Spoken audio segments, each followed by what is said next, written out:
Ngayon, sa pagpihit ng panahon, ang hagupit ng La Nina at mga matinding pag-ulan naman ang ating binabantayan at pinaghahandaan.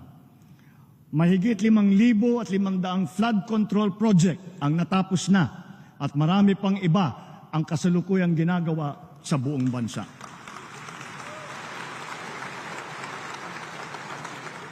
Isa na rito ay ang Flood Risk Management Project sa Cagayan de Oro River na magbibigay ng pangmatagalang proteksyon sa mahigit 600 ektarya ng lupa at 60,000 nating mga kababayan.